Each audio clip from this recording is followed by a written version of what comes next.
Bienvenue à votre émission Cophosidées. Nous continuons nos études au niveau du livre de Lévitique. Et aujourd'hui, nous allons discuter d'une notion importante. Sans cette notion, nous ne pouvons pas vivre les uns avec les autres. Et nous allons discuter avec Cassandra et Carole nous fera la prière. Incline la tête. Père éternel, merci de l'opportunité que tu nous donnes d'être sur ce plateau pour discuter autour de ta parole, que tu puisses guider ces débats et permettre que les téléspectateurs qui auront à voir cette émission, que ces paroles leur fassent du bien, puissent ouvrir vers d'autres idées et surtout que nous puissions toujours respecter ta parole éternelle afin d'être agréés par toi. Dirige-nous, nous t'en prions, au nom de Jésus et pour la gloire de ton Saint-Nom. Amen. Amen. Alors, pour vous, que représente le péché? Qu'est-ce le péché? C'est la transgression de la loi. Tout simplement. Alors, et quelles sont les conséquences normalement du péché? Ben la mort. Oui, mais je suis toujours vivant.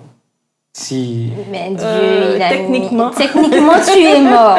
Tu es en vie parce que Dieu, dans son amour pour toi, a prévu un plan pour que tu sois sauvé. Voilà, c'est ça. C'est grâce au plan de la rédemption que nous pouvons encore vivre, puisque effectivement, l'homme est devenu mortel après le péché. Avant, nous étions immortels. À cause du péché, nous sommes devenus mortels. Donc, nous sommes sujets à la mort. D'accord. Donc, le péché, tout être humain doit faire face à cela. En conclusion. Par définition, nous sommes pécheurs. Par défaut. L'être humain aime toujours graduer les choses. Alors, est-ce qu'il y a une graduation au niveau du péché? C'est-à-dire qu'il y a de grands, de petits péchés, des péchés qui sont moins importants que les autres. Mignons, pas mignons. Mignons, pas mignons, comme on dit. Alors, ou est-ce que tout péché est péché? On parle bien du péché. On dit le péché. D'accord? Le péché est entré dans le monde. Voilà. Donc, en fait, c'est une notion. C'est une notion globale. C'est le péché. Il n'y a pas de graduation à faire. Celui qui transgresse une loi, est coupable de tous. Donc, ça veut dire que c'est le péché. Il n'y a pas d'échelle de valeur quand il s'agit du péché, en fait. D'accord. Contrairement à ce qu'on pourrait croire. Exactement. Si je mens, c'est pas trop grave. Si je tue quelqu'un, c'est très grave. Non. En fait, il faut comprendre que de toutes les manières, la conséquence du péché, c'est la mort. Ouais. Et finalement, que tu voles un bonbon, que tu voles une voiture, dans tous les cas, c'est quand même la mort. Voilà, c'est ça. Que tu tues quelqu'un, que tu mentes, ça reste la mort. Mais dans le livre du Lévitique, au chapitre 4, il y a une notion qui apparaît au niveau du péché. C'est vrai, tout péché reste péché. Mais il y a une distinction qui apparaît et j'aimerais avoir votre avis dessus. On parle de péché intentionnel et de péché volontaire, involontaire. Pour vous, ça signifie quoi? Alors, le péché intentionnel, c'est celui qu'on fait exprès, on pourrait dire ça comme ça.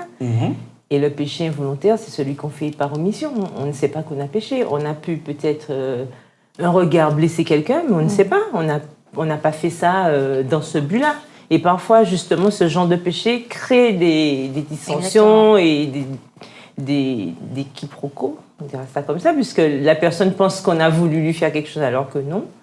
Et c'est pour ça qu'il est important de communiquer. C'est ça. Oui, mais comment savoir que mon péché est involontaire? Par définition. Non mais restons logiques, tu rigoles. S'il est involontaire, tu ne le sais pas, en fait. À part si quelqu'un vient te dire, mais écoute, tu m'as dit quelque chose qui m'a blessé, ou tu as dit quelque chose à mon sujet qui est un mensonge, là tu sais que tu as péché. Mais sinon, en fait, c'est que tu l'as fait de manière involontaire, sciemment. Alors, pourquoi dans le livre de Lévitique apparaît cette notion? Pourquoi? Exemple pour le verset 2, où il est dit, parle aux enfants d'Israël et dit, lorsque quelqu'un péchera involontairement contre l'un des commandements de l'Éternel en faisant des choses qui ne doivent point se faire. Mais ça veut dire que, comme vous m'avez dit involontairement, c'est que la personne au départ ne voulait pas et ça arrive. Mais pourquoi ça nous arrive quand même de commettre des péchés involontairement? c'est parce que notre nature, elle est pécheresse, en fait. On ne peut pas s'en empêcher. Hein, c'est comme cette fameuse histoire que vous connaissez certainement, l'histoire de la tortue et du scorpion. Le scorpion qui promet, qui veut traverser donc, sur l'autre rive. Et non, c'est le scorpion qui veut traverser. La tortue, c'est nager, pas le scorpion. Et du coup, il promet, mais il jure par tous les saints, entre guillemets, permettez-moi l'expression, que non, c'est pas grave, je ne te piquerai pas. Je ne te piquerai pas, mais non, mais si je te pique, je vais aussi me noyer, ça va pas être... Et effectivement, la tortue fait confiance au scorpion. Et à un moment donné, arrivé presque au bout, qu'est-ce qui se passe? Et oui, le scorpion n'a pas pu s'empêcher de faire ce qu'il fait naturellement. Et donc la tortue de lui dire « Mais tu m'avais promis de ne pas me piquer » et lui de répondre « Je n'ai pas pu m'en empêcher en fait ». Et c'est un petit peu ça pour nous, nous sommes pécheurs, donc naturellement, nous faisons ça, on n'a même pas besoin de réfléchir pour le faire. Par contre, c'est ne pas pécher qui est tout notre défi, c'est le contraire. Tout à fait. Donc, Dieu connaissant la nature du péché, c'est bien que l'être humain, l'homme, va toujours, soit intentionnellement, soit involontairement, aller dans cette direction. Donc, il met en place ce sacrifice afin que le peuple... On dirait, mais dans quel but Dieu fait ça? Ça me vient comme question. Pourquoi Dieu fait tout ce cérémoniel, ce sacrifice? Parce que Dieu déjà aime son peuple. Parce que sinon, en fait, il n'aurait pas mis en place un plan dès le péché d'Adam et Ève. Déjà, c'est par amour. Et puis après, il fallait pouvoir préparer pour comprendre, en fait, ce qui allait se passer après, qui était un peu plus compliqué. Donc, ça annonçait déjà le service en mise en place que Jésus lui-même allait accomplir. Tout, comme nous l'avons vu depuis le début du Lévitique, toute cette cérémonie préfigurait Jésus qui allait se sacrifier pour chacun d'entre nous. Et ça, nous devons bien comprendre ça. Mais, quand on parle de péché, comment pouvons-nous, je dirais, entre guillemets, corriger les effets du péché? Parce que le péché a toujours des conséquences. Là, il y avait un sacrifice, il y avait un animal qui mourait. Jésus, qui est mort pour nous à notre place sur la croix, a pris nos péchés. Donc, il faut que quelqu'un paye, puisque nous avons vu, le salaire du péché, c'est la mort. Il fallait que quelqu'un paye. Mais est-ce que tout péché a une conséquence? Mais comment, je dirais, aborder les conséquences du péché? Ah, là, c'est une autre question qu'à la première question. Parce que, je pose deux questions. Mais oui, parce qu'en réalité, on ne peut pas, pour moi, en tout cas, on ne peut pas corriger le péché. On a fait quelque chose, il y a des conséquences et on assume. Par contre, ce que l'on peut essayer de faire, c'est, je dirais, apprendre à vivre avec, pouvoir améliorer les choses. Si par exemple, tu prends un vase et que tu casses le vase, il est en plusieurs morceaux, tu vas essayer de le recoller pour essayer de retrouver ton vase. Par contre, il sera jamais pareil. Pour moi, c'est plutôt ça. Et ça, justement, ça passe, par exemple, par le pardon. On aura fait une erreur, et on va demander pardon à la personne pour ce qu'on aura fait. C'est quoi ce mot-là? Pardon. Je t'invite à prendre ton dictionnaire. Pardon. Oui, mais c'est une sorte de remédiation. On peut parler, je pense, en matière de péché, on peut parler de remédiation, mais on ne peut pas, de toute façon, ça ne s'améliore pas. C'est pas quelque chose qui s'améliore, puisque c'est un fait.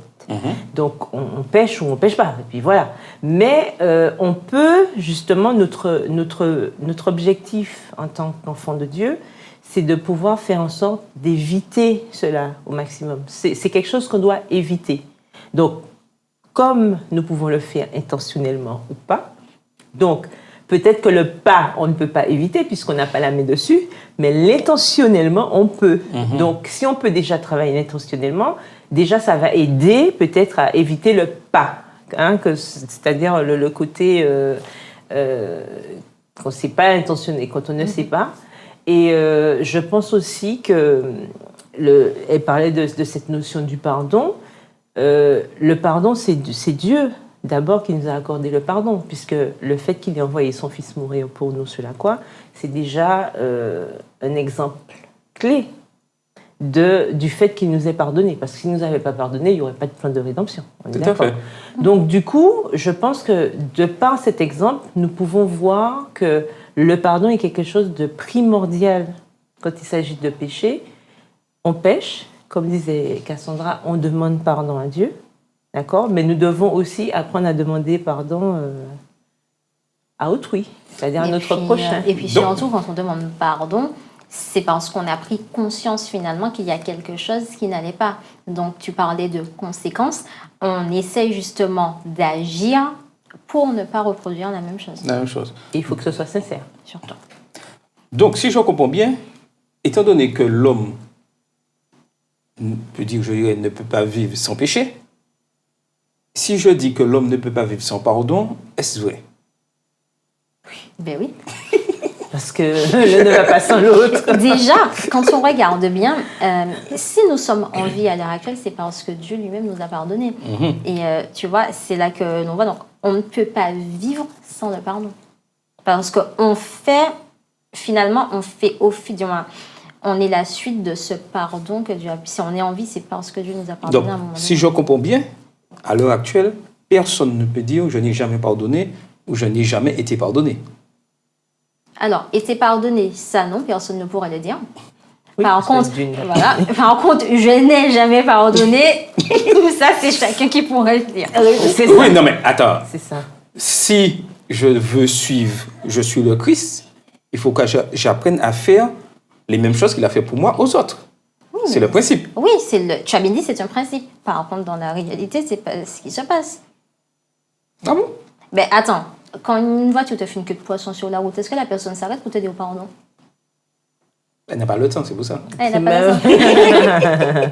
Mais bien sûr. Ou l'envie aussi. Hein. Surtout. Ah oui, non mais je change la question. Je change la question. Quand la voiture me fait une queue de poisson, est-ce que je pardonne celui qui passe devant moi? Mais bien sûr, parce que tu ne dis rien. Tu gardes tout ton Oui, calme.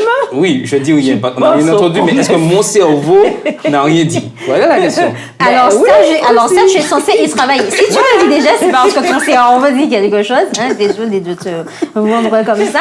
Mais tu es censé justement éviter de pécher. Non, tu es censé apprendre à ton cerveau, lui faire intégrer cette notion que tu ne devrais pas dire des paroles mauvaises à l'encontre de cette personne qui te fera du mal. C'est ce qu'on appelle la maîtrise de soi, je le rappelle. Tout à fait. Et aussi, n'oublions pas que le péché commence dans le cœur. Okay. Et le berceau, hein, n'est-ce pas? Donc, c'est le berceau de la pensée, en quelque part. Donc, ça veut dire que si mon cerveau déjà réagit, les carottes sont cuites déjà. Hein. C'est pas quand on agit, c'est l'intention qu'il y a derrière. Je suis d'accord. Voilà. Alors, tout à l'heure, on a parlé de petits péchés, grands péchés. Non, on a parlé de ça, mais on a bien dit que ça n'existait pas. Oui, oui. Ça n'existait pas. Ça n'existe pas. Mais est-ce qu'on peut parler de petits pardons et de grands pardons? Non plus. Ben non, c'est la même chose. C'est nos même enseigne, c'est le pardon. C'est le pardon. Ce sont des principes. C'est le pardon. C'est comme l'amour. Tu parles pas de petit amour, Ouais, de grand de amour. grand amour. Tu ne te poses même pas la question. Hein. Alors, l'amour. est-ce qu'il y a plusieurs types de pardon alors? C'est-à-dire plusieurs types de pardon? Oui. Type de Puisque on parle de péché involontaire et péché intentionnel, est-ce qu'au niveau du pardon, c'est le même principe? Tu parles de pardon, je vais pardonner de manière sincère, et puis je vais pardonner parce qu'il faut que je pardonne. Par intérêt? Ouais, par intérêt. Ben oui, dans l'absolu, oui, je pense que c'est un truc tout simple. Si par exemple, je sais pas moi, on te dit tu as péché et on te dit que pour pouvoir obtenir ce que tu voulais, le cadeau que tu voulais, il te faut pardonner. Tu vas pardonner pas parce que en fait tu reconnais que ce que tu as fait n'est pas bien, mais parce que tu sais que c'est le seul moyen d'arriver à tes fins. D'accord. C'est très subtil le pardon quand même. Hein? Ben oui. Ah, mais est-ce que le pardon vécu comme ça, c'est vraiment le pardon? C'est la grande question. Pour moi, ça ne l'est pas. Mais non, puisque en quelque part, on garde un certain grief. Quand on fait quelque chose comme ça de calculé, on garde un certain grief. C'est-à-dire qu'on fait la chose parce que derrière, il y a un rendement, il y a quelque chose, on va gagner quelque chose, mais on ne fait pas de manière sincère. Tout à fait. Or, il me semble qu'avec Dieu, il faut que nous soyons sincères. Et j'irai même plus loin, si finalement on prémédite, entre autres, de pardonner par intérêt, on est encore en train de pécher. Mais bien sûr. Tout à fait, puisque... Mais parce que l'Éternel regarde au cœur. Tout à fait. Il y a un dicton qui dit « pardonne et oublie ». Est-ce une réalité? Alors, je veux juste Est-ce que l'oubli est obligatoire. Je vais te poser une question. Oui, Si on te coupe ton bras, oui, tu auras beau pardonner à la personne qui t'aura coupé le bras, est-ce que ton bras va réapparaître? non, Donc, tous les jours, tu verras que tu n'as pas ton bras. Et est-ce que tu vas oublier? non. Voilà. Voilà. Mais pourquoi Tu pourquoi as des ta fois, réponse à ta question. oui, mais pourquoi des fois on fait passer cette notion d'oubli dans le pardon? Alors, je pense que... Alors, est-ce que c'est une erreur? Je ne vais pas dire ça comme ça. Mais je pense que parfois, c'est mon avis bien sûr, je crois qu'on interprète mal cette notion d'oubli. Parce qu'on pense qu'oublier, en fait, c'est complètement, comme on voit dans la Bible, oui, que Dieu m'a pardonné, il a jeté mes péchés au fond de la mer, etc. Mais je rappelle qu'aussi, il y aura un livre de souvenirs. Pourquoi un livre de souvenirs? C'est ça. Est-ce que Dieu, il oublie dans ce sens-là? C'est-à-dire, alors pour moi, oublier, c'est ne pas tenir rigueur, ne pas tenir rigueur à la personne, ne pas avoir de grief, comme on dit, ne pas être rancunier. Je pense que c'est dans ce sens-là. Mais est-ce que je peux oublier qu'on m'a marché sur les pieds? Est-ce que je peux oublier qu'on m'a coupé, qu'on m'a blessé, Je ne pense pas qu'on puisse oublier. Par contre, on peut faire en sorte que cette mésaventure ne devienne pas un poison pour nous. Tout à fait. Dans le sens où je nourris une telle rancune que je n'arrive pas à surpasser ça. Et que ça m'empêche même d'avoir une relation avec Dieu. Puisque je ne peux pas avoir une relation avec Dieu, c'est avec mon prochain. Je déteste, donc, que si je déteste mon prochain, pardon. Donc, si c'est pour nourrir de la haine, du ressentiment, je pense que c'est dans ce sens-là qu'on parle de l'oubli. C'est l'oubli, en fait, dans le sens où ça ne doit pas m'empêcher de vivre, d'être heureux.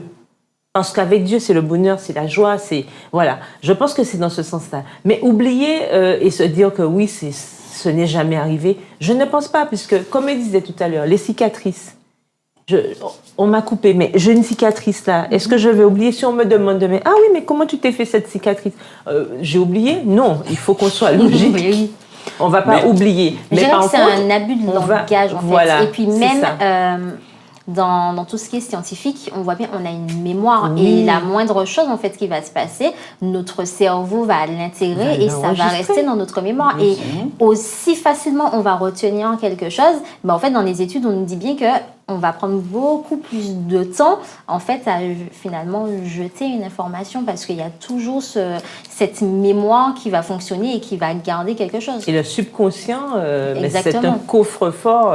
Alors, je me dis que la notion d'oubli, des fois, est très dangereuse. Parce que, des fois, j'ai l'impression que des gens commettent les mêmes erreurs et font les mêmes bêtises, disent les mêmes choses sur d'autres. Et je me dis des fois, si ils n'avaient pas oublié ce qu'ils avaient fait au début, est-ce qu'ils auraient continué à le faire tout le temps? Mais est-ce qu'ils ont oublié? Mais en fait, c'est là que l'on revient à la première question. Le pardon est-il réellement sincère? Parce que, en fait, si tu pardonnes de manière sincère, c'est parce que tu as pris conscience que ce que tu fais n'est pas bien. Et à ce moment-là, puisque tu n'aimes pas non plus les conséquences qui vont avec ce que tu as fait qui n'est pas bien, tu fais tout ton possible pour ne pas le reproduire. Et puis, on peut se demander, est-ce que ces personnes ont réellement oublié? C'est ça, parce que je me dis que pour reproduire quelque chose tout le temps, c'est qu'à un moment, tu n'as pas oublié, en fait. Tu fais... D'ailleurs, ce n'est pas un péché involontaire. Hein. Quand on recommence quelque chose tout le temps, ce n'est plus involontaire, ça devient intentionnel. Ça veut dire que tu es en train de baigner dans quelque chose, donc c'est volontaire. Est-ce qu'on peut parler d'oubli dans ce cas-là? Je ne pense pas. Oui, mais là, je me dis, une personne dit des mensonges sur moi une fois, 2 fois, 3 fois, 4 fois, 5 fois. Bon, je sais que et dans la Bible, c'est écrit, il faut pardonner 7 fois, ok. Mais on a l'impression que des fois que cette personne oublie ce qu'elle a fait et elle recommence. Alors, déjà, il y a 2 choses, parce que tu as dit quelque chose et ça m'a fait penser. Déjà, c'est pas parce que nous, notre devoir, par contre, c'est de pouvoir pardonner l'autre, comme Dieu l'a fait. Donc, quel que soit le nombre de fois où il va le faire, nous devons, en fait, de pardonner. Okay. Par contre, cette personne, moi, je me pose la question, finalement, au-delà de l'oubli, du pardon, mais finalement de sa relation avec Dieu. Parce que si tu es dans un cheminement, tu n'es pas constamment en train de refaire la même chose. Tu grandis, en fait. Tu apprends petit à petit à ne plus reproduire la même erreur. Alors, je veux bien croire, quand on fait quelque chose et que ça devient une habitude, comme tu le prenais l'exemple pour le scorpion, on va le faire finalement de manière un peu spontanée.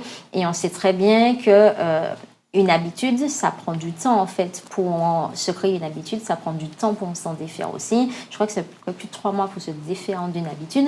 Donc je veux bien comprendre, mais que dans ce laps de temps, on a le temps de reproduire l'erreur. Par contre, il faut demander à Dieu de nous aider à ne plus refaire la même chose. Voilà, parce que notre objectif, il ne faut pas oublier, c'est de ne pas être atteint de nanisme spirituel. D'accord ? C'est-à-dire, on n'est pas là pour rester à un stade où on n'évolue pas, puisqu'il faut progresser. Si on va de sanctification en sanctification, si notre relation avec Dieu va en grandissant, ça veut dire que, comme elle a dit, on évolue, on grandit, on passe du stade de bébé à adolescent, on devient adulte, etc. Donc, même au niveau spirituel, ça doit aussi exister. C'est-à-dire que des choses que je faisais quand j'étais bébé, je ne les fais plus quand je suis devenue adulte. Donc, ça veut dire que j'ai une progression au niveau de ma spiritualité. Alors, je pense que le problème, c'est qu'on a tendance à rester dans une certaine médiocrité.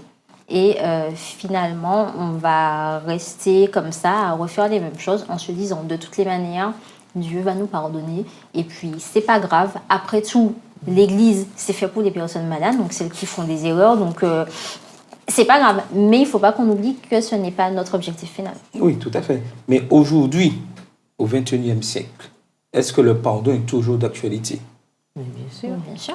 Mais le pardon sera d'actualité jusqu'à ce que Jésus revienne. Ce n'est pas de parce la que même manière que le pardon que ça veut dire de que la même manière que le péché est encore d'actualité, le pardon est d'actualité. Voilà, tout à fait. Alors, il y a un homme qu'on connaît bien, déjà décédé, et qui est décédé le 5 décembre, Nelson Mandela, qui a subi l'apartheid en Afrique du Sud.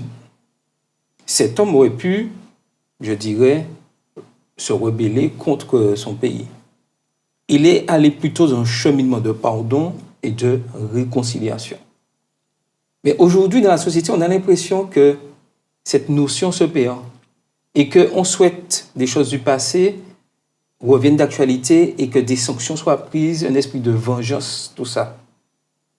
Est-ce que aujourd'hui encore, le pardon peut être réel dans notre société moderne? Après, on ne va pas se mentir, c'est toujours difficile de pardonner.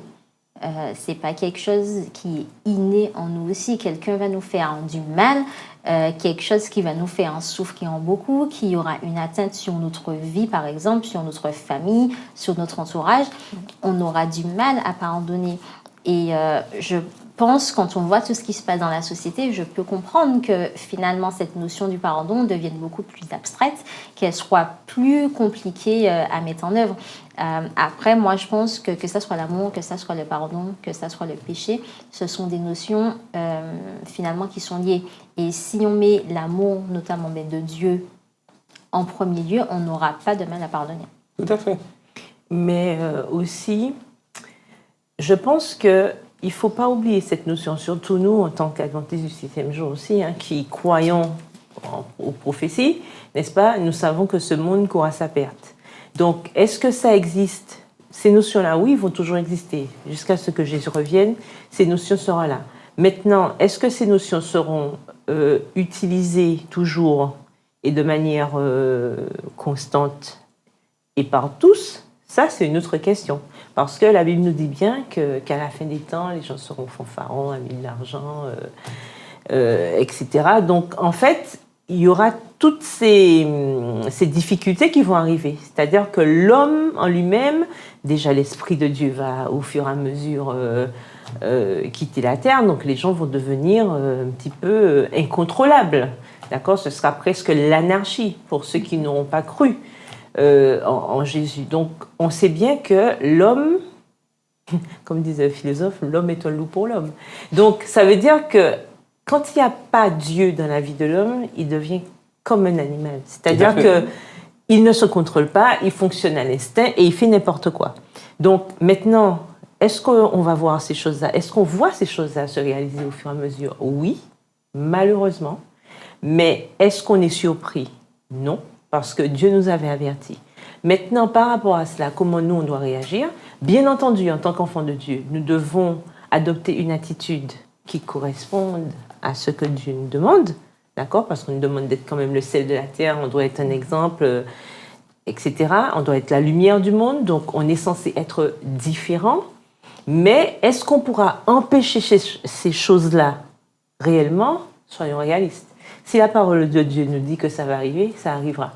Donc on ne pourra pas l'empêcher. Par contre, demander à Dieu de nous aider à appréhender ces choses-là de manière à toujours rester des ambassadeurs de Christ. Tout à fait. Parce que lorsqu'on a compris, je dirais, comment ça fonctionne, que le péché est venu entrer dans le monde pour pouvoir détruire le monde. Et nous arrivons à la fin des temps. Nous verrons des choses de plus en plus mauvaises arriver. Et je pense que plus les choses vont se dégrader, c'est plus nous devrions apprendre à pardonner, à utiliser le pardon. Et ça paraît difficile. Si quelqu'un tue, et de manière intentionnelle, un être cher, nous savons que je dois comprendre que c'est le péché qui a mis cet individu-là. C'est le malin qui a C'est le malin. Et comme je suis enfant de Dieu, je dois tout faire pour que cette personne, même s'il a commis ce péché, puisse être sauvée. Donc je dois utiliser le pardon. Et c'est pas facile. J'ai jamais dit que c'était banco, bon, ben, tu es là. Mais quand je sais comment fonctionnent les choses, le pardon me permet, je dirais, de faire face. Nous arrivons déjà à la fin. J'aimerais parler d'une notion importante. La culpabilité. Qu'est-ce que la culpabilité? Et qu'est-ce que ça vient faire de la notion de pardon? Ah, mais c'est quand on se sent coupable qu'on demande le pardon. Ah oui, si je ne me sens pas coupable, si j'ai l'impression que je n'ai rien fait tout, je ne vais jamais demander pardon. C'est parce que je me sens coupable que je demande pardon. D'accord. Donc c'est important justement, la notion de culpabilité, dans le cas du pardon, c'est important. C'est important. Et c'est justement pour ne plus en avoir souvent qu'on demande pardon. Voilà. Parce que ça nous libère finalement d'un poids. Parce que vous savez, il y a des gens à qui ils ont demandé pardon, on leur a pardonné, et ils vivent toujours dans cette notion, est-ce que je suis vraiment pardonné? Ou dans la notion spirituelle, ils ont péché, Christ a dit, viens à moi, mettez mon joug sous je vous pardonne, tout ça. Et ils se posent la question, le péché que j'ai fait le 5 décembre de l'année dernière, là, est-ce que Dieu m'a vraiment pardonné? Est-ce que cultiver ce sentiment, des fois, nous empêche de voir vraiment la splendeur du pardon? Bien évidemment. C'est logique. Après, le tout c'est ça, c'est de se dire, si je fais cette démarche de demander pardon à Dieu, de demander pardon à la personne à qui j'ai fait quelque chose, la personne qui est en face a accepté ou n'a pas accepté, mais en tout cas, moi, j'ai fait cette démarche, en fait, je suis libre parce que je n'ai plus rien finalement à me reprocher, parce que je sais que j'aurai finalement accompli tout ce qui était en mon devoir. Tout à fait. Et des fois, on a l'impression qu'on demande pardon à Dieu aujourd'hui, on redemande à nouveau pardon pour le même péché, alors que Dieu nous a déjà pardonné, on revient, et des fois, ça nous empêche, des fois, le plus souvent, ça nous empêche d'avancer spirituellement. Car n'oublions pas que nous avons un ennemi qui fait tout pour nous faire rappeler nos péchés. Rappelle-toi tel jour, tu as été tel jour. Et tu parlais du livre de souvenirs, l'Éternel fera apparaître ce livre devant Satan, parce que Satan va réclamer tout le monde, et il a réclamé. Et je vais dire non, Dieu va dire non, par le sang de Jésus, mon enfant XYZ a été racheté, donc il a pleinement reçu le pardon. Et aujourd'hui, il est important que nous puissions vivre pleinement le pardon. Et j'encourage chacun d'entre nous à pouvoir vivre pleinement le pardon, parce que nous avons tous été pardonnés par le sang de Jésus-Christ. Et vivons pleinement la joie de vivre. Nous savons, nous vivons dans un monde rempli de péchés, mais grâce au pardon, nous pouvons faire face et remporter la victoire sur le péché. C'était votre émission Coffres Idées.